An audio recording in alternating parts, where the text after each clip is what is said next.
Hello aspirants, कैसी तैयारी चल रही है आप सबकी। Welcome to our YouTube channel सरकारी नौकरी नोटिफिकेशंस। एस्पिरेंट्स, आपका अपने यूट्यूब चैनल सरकारी नौकरी नोटिफिकेशंस पर आपका स्वागत है। और एस्पिरेंट्स, आज की एक इम्पोर्टेंट अपडेट है और वो अपडेट क्या है, इस चीज़ को जानने के लिए आप वीडियो के एंड तक बने रहिए। ठीक है, जो भी एस्पिरेंट्स वीडियो पर नए हैं, चैनल पर नए हैं, तो चैनल सरकारी नौकरी नोटिफिकेशंस को सब्सक्राइब करके जरूर चलें। वीडियो अच्छी लगे तो वीडियो को लाइक करना, शेयर करना। अगर कुछ इश्यू हो, कुछ पूछना हो वीडियो के सब्जेक्ट वे के बारे में, कंटेंट के बारे में, तो आप कमेंट बॉक्स में कमेंट जरूर करना। ठीक है, तो एक बार फिर से, अगर सब चैनल सब्सक्राइब नहीं किया तो चैनल सब्सक्राइब करते हो। चलिए शुरुआत करते हैं। एस्पिरेंट्स, भारतीय रेलवे रिक्रूटमेंट बोर्ड के द्वारा नई भर्ती का नोटिस इशू किया गया है। ठीक है, रेलवे भर्ती board, railway recruitment board, railway मंत्रालय की तरफ से। और ये है एडवर्टाइजमेंट नंबर CEN नंबर 2/2024, यानी कि 2024 की सेकेंड रिक्रूट एडवर्टाइजमेंट। ठीक है, और ये रिक्रूटमेंट किस पोस्ट के लिए है, तो वो है तकनीशियन की भर्ती। ठीक है, रेलवे में है तकनीशियन, यानी कि टेक्नीशियन जो बोलते हैं इंग्लिश में। ठीक है, टेक्नीशियन की पोस्ट के लिए जो रिक्रूटमेंट है, ये उसका ऑफिशियल नोटिस इशू किया गया है RRB के द्वारा, रेलवे रिक्रूटमेंट बोर्ड के द्वारा। ठीक है, इस डिटेल्ड नोटिस को एक बार चेक कर लेते हैं। क्या इसमें एलिजिबिलिटी क्राइटेरिया मांग रखा है, कितनी कैंडिडेट की क्वालिफिकेशन होनी चाहिए, कितने नंबर ऑफ वैकेंसीज हैं, कब से हमें फॉर्म अप्लाई करना है, क्या इसकी लास्ट डेट है, क्या इसका सिलेक्शन प्रोसीजर है। तो जो भी बातें हैं वो सारी वन बाय वन करके एक बार इसमें डिस्कशन कर लेते हैं। ठीक है, वीडियो के एंड तक बने रहिएगा, आपकी सारी प्रॉब्लम का सॉल्यूशन इसमें दिया गया है टेक्नीशियन की पोस्ट के लिए।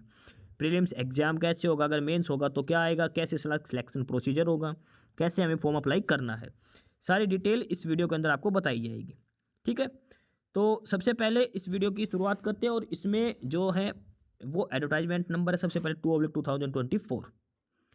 ठीक है, टेक्निकल की भर्ती है ये, टेक्नीशियन की। और इसमें दो कैटेगरी दे रखी है, टेक्नीशियन ग्रेड 1 सिग्नल और टेक्नीशियन ग्रेड 3। ठीक है, टेक्नीशियन ग्रेड 1 और ग्रेड 3 की जो अलग अलग श्रेणी है उनकी भर्ती है। अब इसमें बात करते हैं कि ऑनलाइन एप्लीकेशन कब से स्टार्ट है। तो जो ऑनलाइन एप्लीकेशन स्टार्ट होने की जो डेट है वो है 9 मार्च। 9 मार्च 2024 से रेलवे रिक्रूटमेंट बोर्ड में जो टेक्नीशियन की पोस्ट ग्रेड 1 और ग्रेड 3 की, उनकी रिक्रूटमेंट स्टार्ट हो रही है। लास्ट डेट जो आपको फॉर्म अप्लाई करने की जो लास्ट डेट है वो है 8 अप्रैल रात के 12 बजे तक। 9 मार्च से लेकर 8 अप्रैल, यानी कि एक महीने का आपको टाइम दिया गया प्रॉपर। इसमें आप ये फॉर्म अप्लाई कर सकते हो 9 मार्च से लेकर 8 अप्रैल तक। इसके अलावा आपको अगर अपने कुछ दिक्कत हो गई, फॉर्म में मिस्टेक हो गई है, तो उसका करेक्शन विंडो 10 दिन के लिए ओपन रहेगी। ठीक है, उसके लिए आपको अलग से पे करना पड़ेगा। ठीक है, यानी कि आपने डाटा गलत डाल दिया, उसको ठीक करना है तो अलग से 9 तारीख से लेके 18 अप्रैल, 9 अप्रैल से लेके 18 अप्रैल तक। ध्यान रखना, पहले फॉर्म की लास्ट डेट है, उसके बाद का प्रोसीजर है ये। कहीं आपने 10 मार्च को फॉर्म आप फिलअप कर दिया, आपके डाटा करेक्शन करना, आपकी साइट खुलेगी नहीं। जो करेक्शन डाटा है वो 9 अप्रैल से खुलेगा। लास्ट डेट है 8 मार्च फॉर्म अप्लाई करने की। उसके बाद करेक्शन विंडो ओपन होगी 9 अप्रैल से लेकर 18 अप्रैल, 10 दिन के लिए ओपन होगी। और जो भी डाटा आपको अपडेट करना है उसके लिए आपको संशोधन शुल्क भी देना पड़ेगा, अपडेशन के लिए चार्ज लगेंगे अलग से। ठीक है, 9 मार्च से लेकर 8 अप्रैल तक आप फॉर्म अप्लाई कर सकते हो रेलवे रिक्रूटमेंट बोर्ड में टेक्नीशियन की पोस्ट के लिए। ठीक है, उसके बाद इसमें बात करते हैं आगे। सबसे पहले जो दो पोस्ट हैं, टेक्नीशियन ग्रेड 1 यानी कि टेक्नीशियन ग्रेड 1, और दूसरा टेक्नीशियन ग्रेड 3। जो टेक्नीशियन ग्रेड 1 है ये, इसका पे लेवल 5 है, इसका पे लेवल 2। पे लेवल 2 यानी कि क्लैरिकल का बेसिक 19,900 का। पे लेवल 5 है, ये है 29,200, इसमें बेसिक सैलरी है। ठीक है, पे लेवल 2 और पे लेवल 5 में सैलरी का फ़र्क है। ग्रेडेशन ग्रेड 3 का, जो टेक्नीशियन ग्रेड 3 है उसमें 19,900 बेसिक है, और ग्रेड 1 है उसमें है 29,200। ठीक है, और उसके बाद इसमें जो चिकित्सा का जो मेडिकल है, इसमें B1 लेवल का होगा। इसमें आगे नीचे दिखा रखा है टेक्नीशियन ग्रेड 3 में अलग अलग पोस्टें हैं उनके लिए। उसके बाद बात करते हैं एज लिमिट की, और एज लिमिट है वो 1 जुलाई 2024 के हिसाब से दे रखी है। 1 जुलाई 2024 के हिसाब से कम 18 साल और अधिकतम 36 साल। ये है टेक्नीशियन ग्रेड 1 के लिए। मिनिमम 18 ईयर्स और मैक्सिमम 36 ईयर टेक्नीशियन ग्रेड 1। और उसके बाद टेक्नीशियन ग्रेड 3 की जो है मिनिमम 18, मैक्सिमम 33 ईयर्स। 1 जुलाई 2024 तक। उसके बाद बात करते हैं टोटल वैकेंसीज़ की। टोटल वैकेंसी टेक्नीशियन ग्रेड 1 इसमें है 1092, और टेक्नीशियन ग्रेड 3 इसमें जो टोटल पोस्ट है वो है 8,52, ठीक है। इस हिसाब से जो ओवरऑल वैकेंसीज है इसमें टेक्नीशियन की ग्रेड 1 और ग्रेड 3 की मिला के वो है 9,144, 9,144।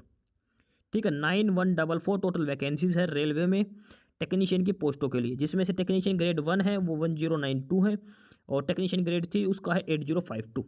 ये इनके वैकेंसी डिटेल है।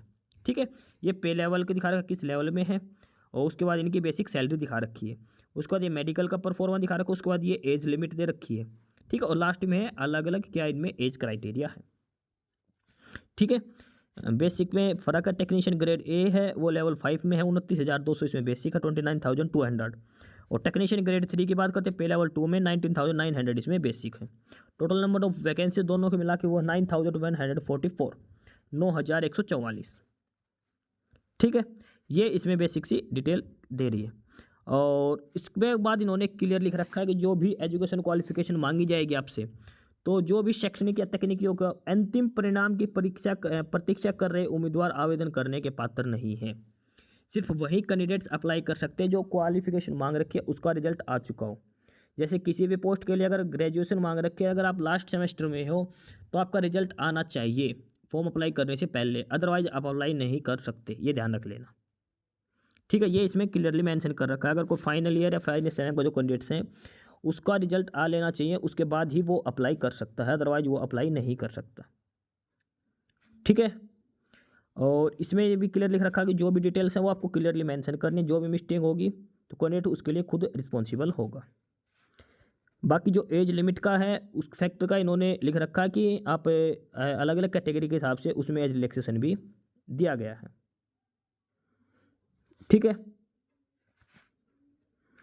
और इसके बाद इन्होंने एक नया फॉर्मेट है कि आपको एक अकाउंट बनाना है, आपको क्रिएट एन अकाउंट पे जाके, और उसके हिसाब से आप इसमें अप्लाई कर सकते हो। अगर आपने पहले जो भर्ती थी CE1 एडवर्टाइजमेंट 1/2024 उस टाइम अगर आपने अकाउंट बना रखा है RRB पे, तो आपको उस पर डायरेक्ट जाके लॉगिन करना है और उसके बाद आपको वहाँ पे फॉर्म फिलअप करना है। ठीक है, बार बार रजिस्ट्रेशन करने की ज़रूरत नहीं है। जिसने पहली एडवर्टाइजमेंट थी जो ALP वाली, उसमें अगर किसी ने अप्लाई किया तो उसके वही रजिस्ट्रेशन नंबर पासवर्ड से आपको लॉगिन करना है दोबारा से, और अप्लाई नाउ पे करके आपको ये एडवर्टाइजमेंट नंबर 2/2024 उसके लिए आप अप्लाई कर सकते हैं। ठीक है, आपको बार बार अलग से अकाउंट नहीं बनाना। ठीक है, तो ये बेसिक सी डिटेल दे रखी है इसमें। और इसके बाद इसमें दिखा रखा है कि एग्ज़ाम जो होगा CBT का एग्ज़ाम, उसमें नेगेटिव मार्किंग का भी प्रोविजन किया गया है 1/3। अब की बार इसमें नेगेटिव मार्किंग होगी, ध्यान रख लेना। जो भी CBT पेपर होगा कंप्यूटर बेस्ड जो ऑनलाइन एग्जाम होगा उसमें 1/3 इसमें नेगेटिव मार्किंग की जाएगी। और उसके बाद इसने दिखा कि DV और मेडिकल के लिए जो शॉर्ट लिस्ट कैंडिडेट्स हैं उनको 1:1 के रेस्पेक्ट से बुलाया जाएगा। यानी कि जो कैंडिडेट DV के लिए जाएंगे, सोच लेना वो फाइनल सिलेक्टेड कैंडिडेट्स हैं। DV और मेडिकल उन्हीं कैंडिडेट्स का होगा जितनी वैकेंसीज है, एक्स्ट्रा कैंडिडेट्स को नहीं बुलाया जाएगा। बाद में वेटिंग लिस्ट के हिसाब से आपको बुला लिया जाएगा, लेकिन पहले नहीं बुलाया जाएगा। ठीक है, और जो एप्लीकेशन में संशोधन करना है, जो अमेंडमेंट करना है, वो 18 अप्रैल तक आप कर सकते हो फॉर्म में। ठीक है, ये इसमें बेसिक सी डिटेल दे रखी है। ठीक है, और उसके बाद आगे इसमें जो और भी डिटेल्स दे रखी हैं ये कॉमन से। और उसके बाद तकनीशियन पद के लिए चयनित उम्मीदवारों को जहां भी निर्धारित हो प्रशिक्षण लेना होगा, और प्रशिक्षण अवधि के दौरान केवल वजीफा का भुगतान किया जाएगा। जो भी कैंडिडेट सिलेक्ट होंगे, टेक्नीशियन ग्रेड 1 हो या ग्रेड 3, उनको जितने भी टाइम आपकी ट्रेनिंग चलेगी उसके दौरान सिर्फ ट्रेनिंग पेमेंट ही दी जाएगी, एनुअल एक्चुअल जो सैलरी है वो सैलरी नहीं मिलेगी, ये ध्यान रख लेना।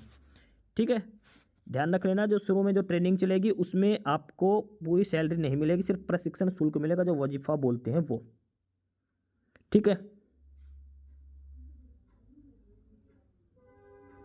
अच्छा, अब की बार इन्होंने एक चीज़ और क्लियरली मेंशन कर रखी है पोस्टिंग के रिगार्डिंग। पोस्टिंग के रिगार्डिंग आप जिस भी कर्मचारी जिस भी रेलवे रिक्रूटमेंट में अप्लाई करेगा उसी के हिसाब से उसको सिलेक्शन किया जाएगा।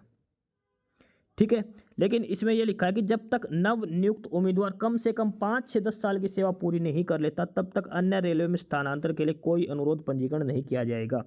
इस प्रकार उम्मीदवारों को सलाह दी जाती है कि वे उचित सावधानी और विचार विमर्श के साथ अपना RRB चुनें। ये सबसे इंपॉर्टेंट बात है कि रेलवे में सिलेक्शन के बाद कैंडिडेट्स आपस में RRB जोन चेंज करवाने के लिए रिक्वेस्ट डालते रहते, तो अब की बार इन्होंने क्लियर मेंशन कर रखा है कम से कम आपको 5 से 10 साल की सर्विस उसी RRB में करनी पड़ेगी जिसके लिए आप अप्लाई करना चाहते हो।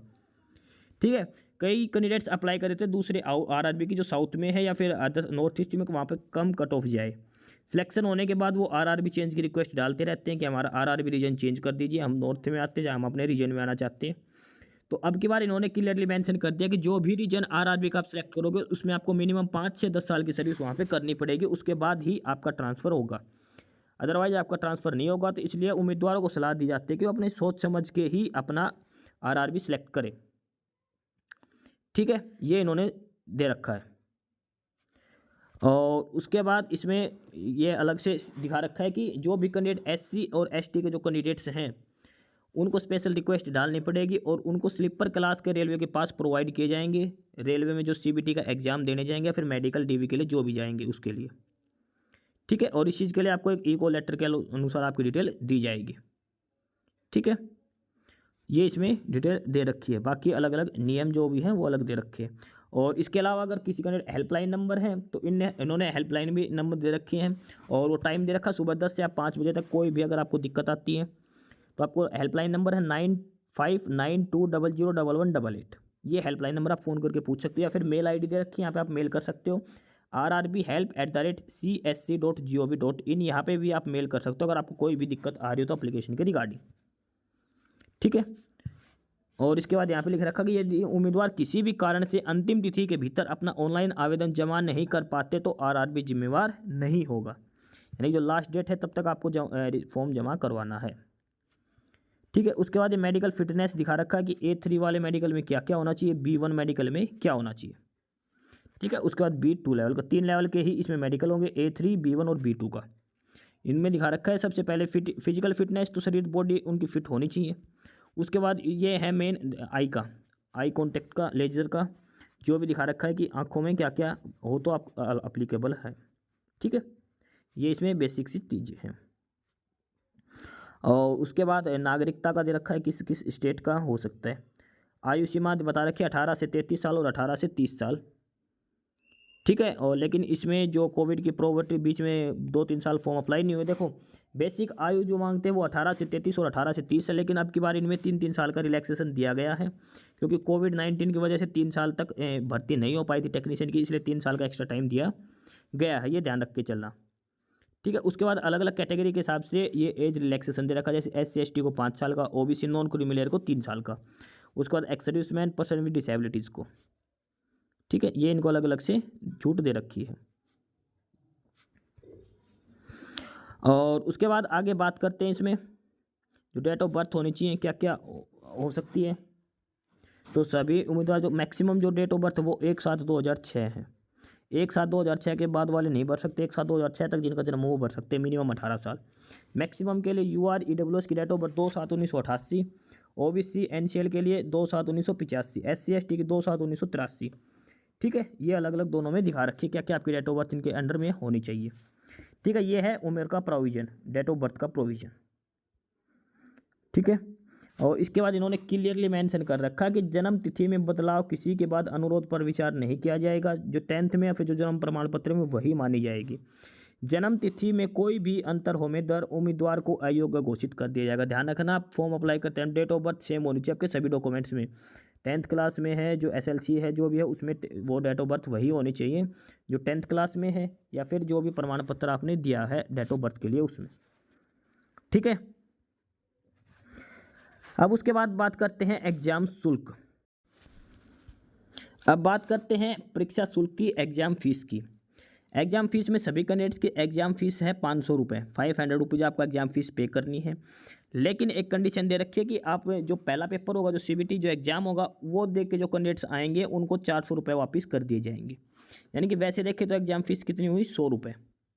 ठीक है, 500 रुपये आपसे लिए जाएंगे पहले, उसका जैसे इसका पेपर होगा, पहला पेपर देने के बाद आपके 400 रुपये आपके अकाउंट में वापस रिफंड कर दिए जाएंगे।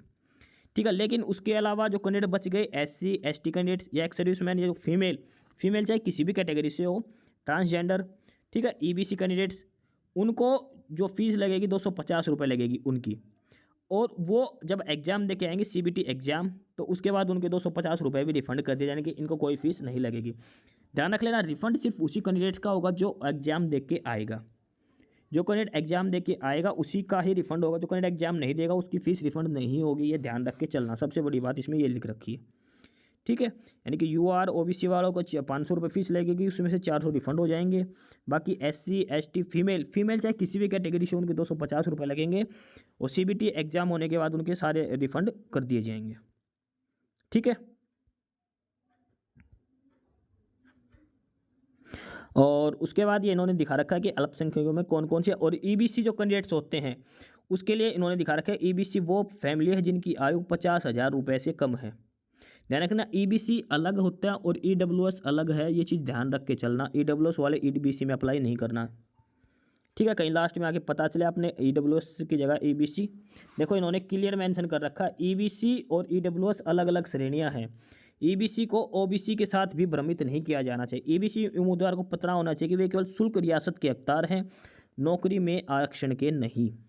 ईबीसी वालों को कोई नौकरी में रिजर्वेशन नहीं दिया गया, सिर्फ फीस की जो पेमेंट है वो 250 रुपये पे करनी है और उधर 500 रुपये, बस इतना फ़र्क है। इनकी 100 रुपये की फ़ीस का फ़र्क है, ध्यान रखना। ईबीसी वाले ओबीसी भी नहीं होते और ईडब्ल्यूएस वाले भी नहीं होते, ध्यान रखना, अलग कैटेगरी बना रखी है, ठीक है। ये इन्होंने क्लियर मेंशन कर रखा है इसके अंदर। और इसके बाद आगे इसमें बात करते हैं, अलग अलग कैटेगरी के हिसाब से इनका रिजर्वेशन दे रखा है, ठीक है।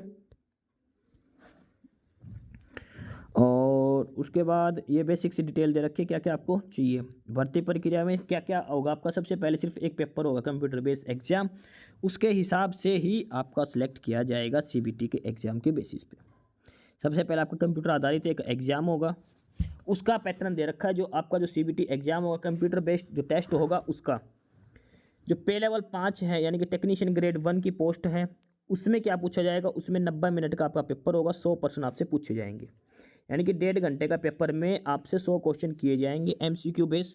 और जो नेगेटिव मार्किंग है वो 1/3 इसमें नेगेटिव मार्किंग है, ठीक है। 100 क्वेश्चन करने, गलत होने पर 1/3 आपके मार्क्स कटेंगे। और अलग अलग शिफ्ट में पेपर होने की वजह से इसमें नॉर्मलाइजेशन भी किया जाएगा, ये ध्यान रख लेना। 90 मिनट 100 क्वेश्चन, 1/3 इसमें नेगेटिव मार्किंग होगी। और उसी के अलावा इन्होंने एक चीज़ दे रखी, मिनिमम जो पासिंग मार्क्स हैं, अगर आप यूआर और ईडब्ल्यूएस कैंडिडेट्स, आप मिनिमम 40% यानी कि 100 में से कम 40 नंबर चाहिए यूआर और ईडब्ल्यूएस वालों को। ओबीसी नॉन क्रीमी लेयर को 30 नंबर चाहिए, एससी वालों को भी 30 और एसटी वालों को 25 नंबर कम से कम लेने हैं, ठीक है। ये मिनिमम कट ऑफ मार्क्स दे रखे हैं। और पर्सन विद डिसेबिलिटीज वालों को 2% एक्स्ट्रा छूट दी जाएगी कैटेगरी के हिसाब से, ठीक है। ये मिनिमम 100 नंबर में से जो आपके नंबर लेने कम से कम, उसके बाद फाइनल कट ऑफ अलग से लगेगी, ठीक है। इसके बाद इनका जो सिलेबस दे रखा है टेक्नीशियन ग्रेड 1 सिग्नल का, और इसमें जो सबसे पहले है वो है जनरल अवेयरनेस, सामान्य जागरूकता। जनरल अवेयरनेस में क्या क्या आएगा, वर्तमान मामलों का ज्ञान जो यानी कि करंट अफेयर बोलते हैं, फिर ज्योग्राफी होगी, भूगोल, भारत के इतिहास हो गया, हिस्ट्री होगी, स्वतंत्रता आंदोलन के संबंधित, पॉलिटी हो गई, संविधान हो गया, इकोनॉमिक्स हो गई, भारत और विश्व के पर्यावरण मुद्दे हो गए, खेल हो गए, जनरल साइंस हो गई और टेक्निकल डेवलपमेंट, ठीक है। ये है जनरल अवेयरनेस का। उसके बाद ये है रीजनिंग का सिलेबस, ठीक है, यानी कि जीके आएगी, रीजनिंग आएगी। उसके बाद ये दे रखा कंप्यूटर का, ठीक है, जीके, रीजनिंग, कंप्यूटर, और उसके बाद मैथमेटिक्स, और उसके बाद बेसिक्स ऑफ इंजीनियरिंग और साइंस का, ठीक है। ये है टेक्नीशियन ग्रेड 1 का सिलेबस। टेक्नीशियन ग्रेड 1 में 5 चीज़ें हैं। सबसे पहले जनरल अवेयरनेस जो जीके बोलते हैं, उसके बाद रीजनिंग, उसके बाद कंप्यूटर, उसके बाद मैथमेटिक्स, और उसके बाद होगा basic of science and engineering का, क्योंकि टेक्निकल पेपर है तो टेक्नीशियन से संबंधित इसमें चीज़ें पूछी जाएंगी, ठीक है। इसमें अब दिखा रखा है कि किस सब्जेक्ट से कितने क्वेश्चन पूछे जाएंगे। टोटल 100 क्वेश्चन आएंगे, 100 नंबर का पेपर होगा। 10 क्वेश्चन पूछे जाएंगे आपसे जीके के, 15 क्वेश्चन आपसे पूछे जाएंगे रीजनिंग के, 20 क्वेश्चन आपसे पूछे जाएंगे कंप्यूटर के, 20 क्वेश्चन पूछे जाएंगे आपसे मैथमेटिक्स से, गणित के, और जो 35 क्वेश्चन पूछे जाएंगे वो पूछे जाएंगे इंजीनियरिंग और साइंस से रिलेटेड, ठीक है। इस हिसाब से 100 क्वेश्चन 100 नंबर के बनते हैं। 90 मिनट को आपको टाइम दिया जाएगा। ये सारा सिलेबस दे रखा है क्या क्या इसमें पेपर में पूछा जाएगा टेक्नीशियन ग्रेड 1 का, ठीक है। उसके बाद बात करते हैं टेक्नीशियन ग्रेड 2, जो टेक्नीशियन ग्रेड 3 जो पे लेवल 2 में है, इसमें भी 90 मिनट का 100% दिए जाएंगे, 1/3 इसमें भी नेगेटिव मार्किंग, पेपर में नॉर्मलाइजेशन होगा। ये बेसिक सी चीज़ें सेम है इसमें, ठीक है। मिनिमम पासिंग मार्क्स 40%, ओबीसी और ओबीसी एनसीएल के लिए 30%, एससी एसटी के लिए 30 और 35%। ये सारी चीज़ें तो सेम है इसमें। 90 मिनट का 100% पूछे जाएंगे। अब जो इसमें जो सिलेबस है वो सिलेबस क्या है ये दिया जाए। सिलेबस क्या है, एमसीक्यू बेस्ड क्वेश्चन होंगे। सबसे पहले जो दे रखा हो मैथमेटिक्स होगा, सिंपल मैथमेटिक्स, उसमें एडवांस मैथ है, इसमें सिर्फ सिंपल मैथ है। उसके बाद ये रीजनिंग दे रखी है, और उसके बाद basics of science and engineering और जनरल अवेयरनेस। जनरल अवेयरनेस में बिल्कुल छोटा सा पैटर्न दे रखा है, ठीक है। हिस्ट्री वगैरह कुछ नहीं पूछा जाएगा इसमें, ठीक है। हिस्ट्री ज्योग्राफी वगैरह कुछ नहीं आएगा, सिंपल बेसिक दे रखा है। इसमें जो एग्जाम पैटर्न होगा, जो मैथमेटिक्स आएगा 25 नंबर का, रीजनिंग आएगी 25 क्वेश्चन 25 नंबर के, 40 नंबर का साइंस आएगी, 10 नंबर की जनरल अवेयरनेस। इस हिसाब से ये 100 क्वेश्चन 100 नंबर का पेपर होगा, ठीक है। टेक्नीशियन ग्रेड 3 के पोस्ट के लिए जो CBT होगा उसका सिलेबस दे रखा है ये, ठीक है। 90 मिनट में आपको 100 प्रश्न करने हैं, 100 मिनट का 100 पेपर 100 क्वेश्चन है, 100 नंबर का पेपर होगा। और ये दिखा रखा कौन सा सब्जेक्ट कितने नंबर का पूछा जाएगा, ठीक है। उसके बाद डायरेक्ट एक ही पेपर होगा, उसके बेस पे आपको DV के लिए शॉर्ट लिस्ट किया जाएगा, और DV के बाद आपको शॉर्ट लिस्ट फाइनल मेडिकल के लिए तैयार करके आपको सिलेक्शन किया जाएगा। अब इन्होंने दे रखा कौन कौन सी RRB है, किस किस RRB में आप अप्लाई कर सकते हो। ये सारी RRB दे रखी है, और इसके हिसाब से आप अप्लाई कर सकते हो। 21 RRB दे रखे हैं इन्होंने, ठीक है। और जैसे सबसे पहले है RRB अहमदाबाद, उसके बाद अजमेर, फिर बेंगलुरु, फिर भोपाल, फिर उसके बाद भुवनेश्वर, बिलासपुर, चंडीगढ़, चेन्नई, गुवाहाटी, जम्मू, श्रीनगर, कोलकाता, मालदा, मुंबई, मुजफ्फरपुर, पटना, प्रयागराज, रांची, सिकंदराबाद, सिलीगुड़ी, तिरुवनंतपुरम और गोरखपुर। ये सारी RRB जिन्होंने दे रखी है, 21 RRB है, ठीक है। इनमें से आप किसी भी RRB पे अप्लाई कर सकते हो। अपना एरिया रीजन के हिसाब से जहाँ पे आपको ड्यूटी करना पसंद है उसी RRB में अप्लाई करना, ध्यान रखना, ठीक है। जिस RRB के लिए आप अप्लाई करोगे वहीं पे आपको मिनिमम 5 से 10 साल की सर्विस करनी पड़ेगी, उसके बाद ही आपका दूसरी RRB में ट्रांसफ़र के लिए आप अप्लाई कर सकते हो। तो अप्लाई करने से पहले एक बार ज़रूर अपने RRB चेक ज़रूर कर लें, ठीक है। और ये बेसिक्स इसमें डिटेल दे रखी है। आवेदन में संशोधन का क्या प्रोसीजर होगा, अप्लाई कैसे कर सकते हो, सारी डिटेल दे रखी है। उसके बाद जो एडमिट कार्ड है वो आपको मेल के थ्रू बता दिया जाएगा, ठीक है। उसके बाद जो भी डॉक्यूमेंट्स के लिए आपको जो डॉक्यूमेंट्स हैं जो आपने अपलोड करोगे पोर्टल पे फॉर्म अप्लाई करते हैं, सारे डॉक्यूमेंट्स ओरिजिनल में आपको लेके जाने हैं, ठीक है। ये बेसिक्स इसमें डिटेल दे रखी है, और इसमें ये सिलेक्शन प्रोसीजर दिखा रखा है। सबसे पहले CBT एग्जाम होगा, उसके बाद आपका DV होगा, ठीक है। उसके बाद आपका मेडिकल परीक्षा होगी। ये अलग अलग रेलवे जोन दे रखे हैं, अलग अलग RRB दे रखी है, ठीक है। ये इसमें डिटेल्स दे रखी है। अब इसमें बात करते हैं न्यूनतम शैक्षणिक योग्यता, यानी कि क्या इसमें क्वालिफिकेशन होनी चाहिए, किस पोस्ट के लिए क्या क्वालिफिकेशन होनी चाहिए, सिग्नल, ठीक है। सबसे पहली जो पोस्ट है वो है टेक्नीशियन ग्रेड 1, ये 5वें पे लेवल में है, ठीक है। B1 इसमें मेडिकल है। अब इसमें जो एजुकेशन क्वालिफिकेशन की बात करते हैं, क्या मिनिमम एजुकेशन क्वालिफिकेशन होनी चाहिए इस पोस्ट के लिए। तो अगर आप टेक्नीशियन ग्रेड 1 की पोस्ट के लिए अप्लाई करना चाहते हो, टेक्नीशियन ग्रेड 1, तो उसमें एजुकेशन क्वालिफिकेशन ये दे रखी है कि किसी मान्यता प्राप्त विश्व यानी कि किसी भी यूनिवर्सिटी से फिजिक्स, इलेक्ट्रॉनिक्स या फिर कंप्यूटर साइंस, सूचना प्रौद्योगिकी या इंस्ट्रूमेंटेशन से BSc, या फिर physics, electronics, computer science, IT और इंस्ट्रूमेंटेशन की किसी भी उपधारा से किसी मान्यता प्राप्त से BSc या फिर 3 साल का डिप्लोमा होना चाहिए, ठीक है। या फिर इंजीनियरिंग, यानी कि आपके पास है तो BSc हो सकती है, फिर BTech या फिर डिप्लोमा हो सकता है जो पॉलिटेक्निक बोलते हैं। इनमें से कोई भी एक ब्रांच हो सकती है, फिजिक्स से या फिर इलेक्ट्रॉनिक्स से, कंप्यूटर साइंस से या फिर IT से या फिर इंस्ट्रूमेंटेशन। ये जो 5 से 6 ट्रेड दे रखी है, 5 ट्रेड हैं, इनमें से किसी भी एक ट्रेड से आपके पास BSc होनी चाहिए या फिर BTech या फिर डिप्लोमा पॉलिटेक्निकल का होना चाहिए। आप तभी अप्लाई कर सकते हो टेक्नीशियन ग्रेड 1 सिग्नल के लिए, ठीक है। ना कि आपके पास ये इनमें से कोई भी एक डिप्लोमा कोर्स होना चाहिए। उसके बाद आगे था टेक्नीशियन ग्रेड 3, और उसमें अलग अलग पोस्टें हैं, अलग अलग। तो उसमें है जैसे टेक्नीशियन ग्रेड 3 ब्लैक स्मिथ, ये पे लेवल 2 में है, और इसके लिए आपके पास 10th क्लास के साथ आपके पास ITI में फोर्जर और हीट ट्रीटर या फाउंडरमैन, पैटर्न मेकर, मोल्डर की पोस्ट होनी चाहिए, यानी कि ITI का डिप्लोमा होना चाहिए। फोर्जर, हीट ट्रीटमेंट, इनमें से किसी भी एक पोस्ट के लिए आप अप्लाई कर सकते हो, टेक्नीशियन ग्रेड 3 ब्लैक स्मिथ। उसके बाद अगला टेक्नीशियन ग्रेड 3 ब्रीज, उसके लिए आपके पास फिटर का या फिर वेल्डर का ITI से पास आउट होना चाहिए, ठीक है। उसके बाद अगला technician grade 3 carriage and wagon, और इसमें आपके पास ITI से फिटर, कारपेंटर, वेल्डर, प्लम्बर और पाइप फिटर हो सकती है पोस्ट, ठीक है। उसके बाद अगला टेक्नीशियन ग्रेड 3 क्रेन चालक, आपके पास मैकेनिकल या फिर सामग्री handling, crane operator, automatic locomotive और रेल क्रेन ट्रेड में ITI होनी चाहिए।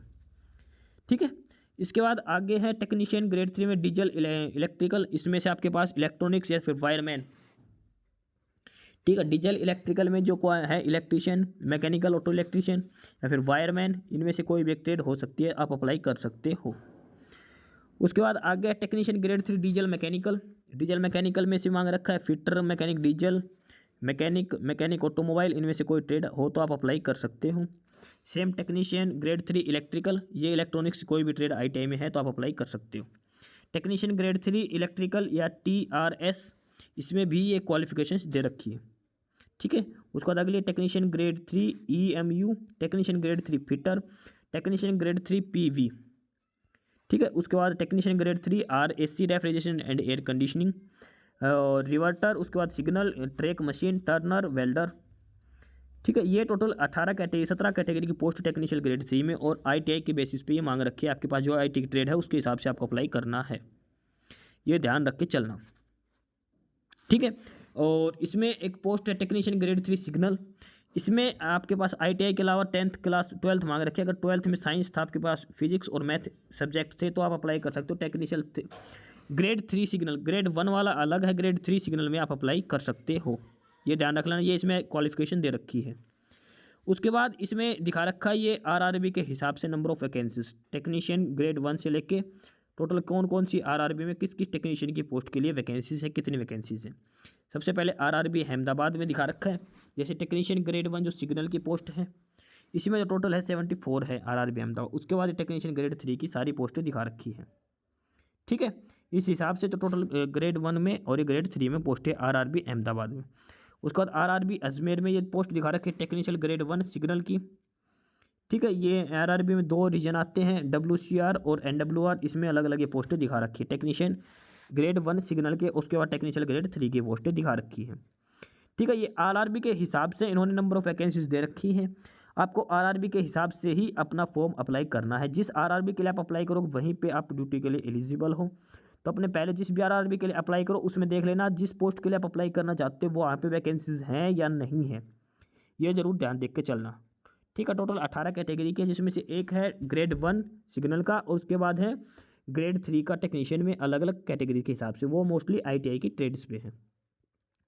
ठीक है, तो ये सारी पोस्टें दिखा रखी है RRB के हिसाब से किस RRB में कितनी वैकेंसीज हैं।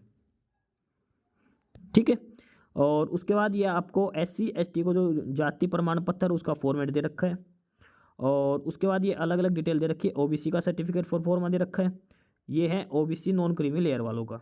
ठीक है, उसके बाद ये एप्लीकेशन परफॉर्मा दे रखा है किस किस फॉर्मेट में आपके पास डॉक्यूमेंट्स होने चाहिए। ठीक है, तो ये नोटिफिकेशन है रेलवे टेक्नीशियन की पोस्ट के लिए RRB की तरफ से, रेलवे रिक्रूटमेंट बोर्ड की तरफ से। ठीक है, पोस्ट है टेक्नीशियन की ग्रेड 1 और ग्रेड 3 के लिए। टोटल जो पोस्टें हैं, ये जो फॉर्म है वो 9 मार्च से लेकर 8 अप्रैल तक आप अप्लाई कर सकते हो। टोटल पोस्ट है वो 9144 पोस्ट है टेक्नीशियन की पोस्ट के लिए। ध्यान रखना 9 मार्च से लेकर 8 अप्रैल तक आपको फॉर्म ऑनलाइन अप्लाई करना है।